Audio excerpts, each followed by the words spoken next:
it's all been round numbers today for Sunrisers Hyderabad. They were put into bat by Kings 11 Punjab. They got 50 in the first 10, another 100 in the next 10, 100 plus 50. 150 is what they've ended up with in 20 overs. Hello, this is MPL Presents Cricbuzz Live with me, Simon Doull, Ajay Jadeja. I got it right, it's 150. 150, exactly. But the question is, who the heck left Deepak in the dugout? Who the I like that. Who the heck left him in the dugout? It's Manish Pandey who was sending the bat ahead of him, and when you saw Huda in the end, 4-4-6. Nicely done. Took them to 150 by the end of it. But really, Ajay, well, you look at this and you go, man, this is uncharacteristically sluggish batting effort from Hyderabad today. Yeah, and I mean, surprising as well, but all credit to Ashwin to start with. I'll have to give you that because the changes that he made, he used them at different times. So he was sure what he wanted to do. I think, the Sunrisers probably didn't figure out how they were going to play. Yeah. And they hoped for many more to get in the last few overs. Not the last two I'm talking about, I'm talking last 10. I think they were planning to play it differently, and Ashwin probably played it smart. And it's one of those days where even David Warner couldn't. There are days, no matter how great a player you are, you could have a bad day. It's just that for Sunrisers, I think they were unfortunate. People who had their bad days or somebody who's struggling went on to stay in for longer. Yeah. Ashwin didn't take that DRS with Manish Pandey as well. So most things done smartly by Kings 11. But a little disappointed with SRH. You can't have Rashid Khan, Yusuf Pathan, Huda in the heart. Yeah. I mean, you got to get them out. Yeah. You've seen what's happened in the last 3 games. It's disappointing from that front. Yeah. It's inexplicable, actually, if you think about it. Yusuf Pathan, Rashid Khan, some big hitters. Huda, as he showed towards the end. If you see it's getting sluggish, Simon, it didn't make sense, right? You saw Warner was struggling. I know that they back Manish Pandey, but horses for courses, right? We were sitting and watching the game and going, there's no way Pandey is coming right now. No, he shouldn't have been coming. Once they decided to send Mohammad Nabi in for him, then he should have probably been back at 7. Yeah. You go Nabi, you go Rashid, you go Huda, you go Yusuf. It doesn't matter in which order, but those are the next guys that come into bat. And so Sunrisers may have got that wrong at the start. They'll still feel that they probably can win this game, and they possibly can. But I think they got that wrong because David Warner was struggling. And if he'd set his sights on batting right through the innings, then everyone that came in could just be free and really go after it. Really poor power play there, 27 runs. One of the lowest, the second lowest actually in this, and you can't count the first one because that was Chennai because they were just chasing 70 in the first ever game.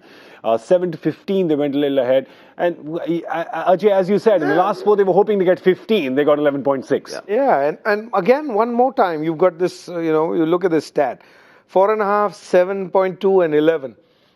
Like I said, I think it was a day before where we saw Kohli bat. That almost reminds me of cricket back in the 90s. And especially with the Indian team. This is what we did with Sachin Tendulkar, a great player, who was made to play differently. Like, look, you got to play through the innings. And then we'll, consolidate and then go for runs at the end. And when it didn't happen, this is what you end up with 15, 20, 30 short. And, it didn't work for RCB yesterday. In a 2020 game, I mean, if you've got so much planning and you're putting your best player, the opposition fears these players. When you ask these great players, Virat Kohli or David Warner, if that's the plan, he may have had a bad day. I'm just assuming that if that's the plan, then it's not a right plan. It's a 20-over game. If you've got a player like David Warner, he's not going to be successful all 14 times, but when he's successful, he has to give you something more than the others can. That's the difference between him and the other players. Yeah. So when you play it this way, it almost reminds me of how cricket was played in the 90s. Great bowling performance though, Gaurav. I mean, they were terrific. When you only go in with 5 genuine bowlers, and that's all you've got to use, and the worst of them goes at 8.5 and over. That's the worst of them. I think that's a terrific bowling effort because you have to try and chase someone. You have to try and go after one of those bowlers. Now, Mujib went for 34, but he picked up the big wicket of Johnny Bairstow early on.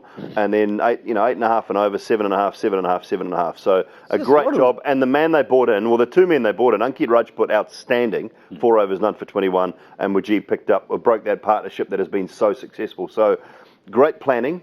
And I think this is where Mike Hesson and Ravi Ashwin will really complement each other. Mike Hesson's a wonderful planner.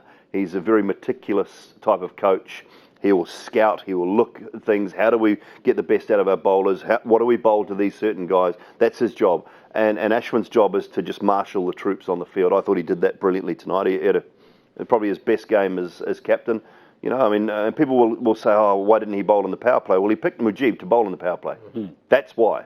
Yep. You know, that's the exact reason. And he got Bairstow out. So don't look at it from a negative point of view. Look at it from a really positive point of view. I think he had a good night tonight. Yeah, he's sure of what he's doing. Correct. You know, he's got a plan in mind. Yep. So to beat this side, you'll have to come up with, now you know how they're thinking, and now, A really good plan, though, because SRH, they can really get going, as we said.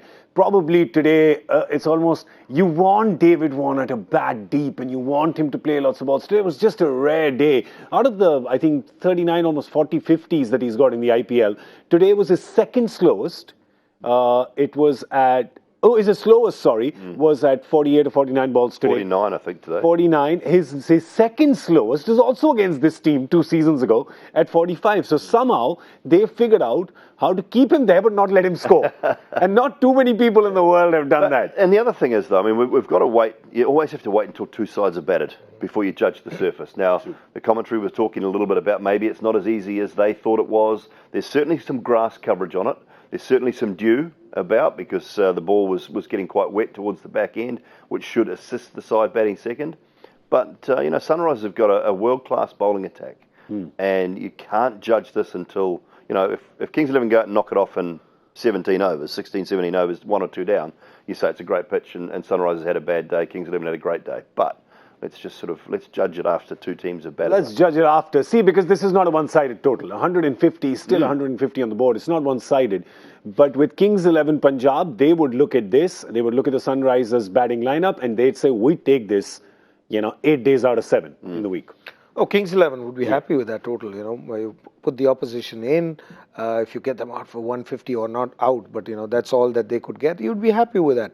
The wicket, to me, doesn't look that bad. If there was any help, there was. At the start, there was a little movement as well. The seamers had help. So Bhuvneshwar Kumar could, probably just have a good day. If he has a good day and at the top, not at the end, then even 150 looks a big score. Because then the pressure comes in. And then as we are talking, there will be a talk amongst themselves as well. So you lose a couple of wickets and you say, oh, even Warner didn't get in. So you got to get the opposition thinking. And I think the SRH, what they couldn't do today was, get Ashwin to think beyond what his plans were. So they've definitely beaten them there at the mind, and they have a good opportunity to win. Just looking through the scores, under 150's been good enough only twice. This year so far. So under 150's only been good enough twice in 21 matches. Yeah, so that's not too high. But remember the bowling attack of Sunrisers Hyderabad. While they have world class in Bhuvi, Nabi, and Rashid, they've also got Sandeep Sharma, who's bowled a lot at Mohali. He used to play for this team, so he's bowled a lot here. So therefore knows these conditions well. He'd be looking at that from the dugout and saying, listen, if there was some swing on offer, I've swung the ball a lot in Mohali. I'm going to do this. And remember, he was the weapon against Gale. He also has the when wood Gale was at Chris RCB, Correct. Sandeep Sharma had his number. Yeah, he did. And so they'll be looking to that early on. So look for a little Sandeep to chimmy in and bowl those little away swingers to Gale and just try and make him fetch it. But again, like they did, I thought they bowled beautifully to David Warner up front, to Ankit Rajput in particular. Bowled really nice and tight in at the hip. With Gale, you can't afford to give him that width. Bowl nice and tight and let him look to play onside. And if that ball just swings a little bit, got to have a slip in place. Bhuvi has to have at least one slip and maybe a catching gully or catching backward point as well. Because if Gale goes hard at one, it'll fly off in that direction. And you've only got 2 or 3 overs while the ball's swinging. If it's a bit damp, otherwise it's just going to be hopeless. So they've got to make the most of that first couple of 3 overs. And the thing is, they'd be, that Sunrisers Hyderabad have got some good cricketing brains in the dugout as well. So they have obviously looked at Sandeep Sharma versus Chris Gale. And they've come up with a plan. And on the other end, you probably have Nabi bowling because they saw Gale get out to Bhaji against Chennai Super Kings. Nabi's been opening the bowling anyway for them. So you're probably going to say Sandeep Sharma and Nabi with the new ball. Not on this wicket. I probably won't do that. And because I've got Sandeep Sharma and Bhuvneshwar Kumar. So both. So swing it both sides. I would go both sides and, still keep Nabi because Nabi could do it even little later as well. You don't have to start with him. Whereas the seamers, if you don't give them that new ball and Gale who's just walked in, you're giving away that opportunity. Nabi would still be around, even if he has, if he gets going, he's had a couple of overs, the seamers haven't done anything, he can still come back on. I would hold him back. Well, Sandeep Sharma has got Chris Gayle out 4 times in 53 balls, but today he'd be hoping he can make it 5 without adding too much to the balls, because if Chris Gayle ends up playing 12, 15 balls, he could pretty much just finish it off. He and Rahul could finish off. They'd want to get this power play to account for at least 50 runs without losing a wicket, and then that's advantage Kings. Yeah, well, they saw how tough the Sunrisers found it inside that power play, and it was difficult, but I don't think it was seaming much. It just had a little bit more pace in it, and the Kings 11 bowlers bowled really well.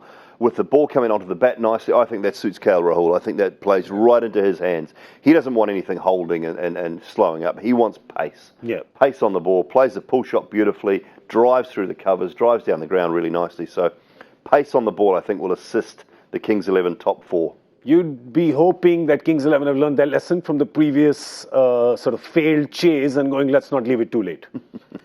I don't think they should worry about that. Yeah. It probably would be in mind, and people doing their jobs would talk about it. But this total and this wicket and whatever game that we've seen, I don't think runs will be a problem. It's the start. You don't need to lose wickets.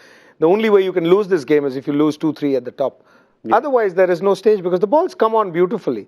I mean, when Huda was batting, maybe that's the wrong example, but Vijay Shankar, while he was around, it didn't look uncomfortable. It was just with Manish Pandey and with David Warner today that who was struggling, who could have had a bad day. Yeah. But I don't think that it is a wicket that you have to worry that you won't get to a total. You won't, even if you play slow, you will get there. Yeah. But if you lose wickets, that's your only chance of losing this game. Yeah, for SRH, I mean, the batsmen haven't put an imposing total. And remember, it's the batters who've been winning them games in this tournament. So it's really up to the bowlers today. The batsmen have definitely gone way short of what would be a comfortable total here. So the bowlers really have to step up like they haven't in this tournament or like they did last year, basically. All right, nobody won the MPL Super Couch this time because we, we're a bit high, judging SRH in reputation. So let us down today. David Warner, we don't say this often, but you let us down today. Nobody's on the MPL Super Couch. Should we take another prediction? Advantage who? Who do you think's winning it? Kings 11. Kings 11's winning it. Ajay, what do you think? Who's winning? You got to go with him, but first 3 overs. So if you pick, because it's 150, it's still a game on. I'm with him. It is a Kings 11's game to lose. Okay, here's the guessing game. Here's the guessing game. It's in the bag. I've got a good one. I've got a good guessing game. Which bowler picks up the first wicket? Has it already happened? Bhuvi? No, it hasn't. I had to ask that. I'm not really as naughty as I look. I'm going to go with Rashid. Rashid, first wicket for you. Who's the first wicket? Oh, Rashid. Then it's too late for them. Correct. Then the game's gone. Correct. I'm hoping that Bhuvi is going to pick a wicket. Bhuvi first. Bring that ball back into Chris Gayle and maybe LBW or bowled. So Bhuvi for you, Rashid for you. Is it Nabi or Sandeep? Sandeep for me. All right, there you go. Those are 3 guesses. The one who gets it right sits on the MPL Super Couch. That's all we have time for right now. We're going to see you at the end of the 10th over with Cricbuzz Combox. That's all this time on MPL Presents Cricbuzz Live. See you soon.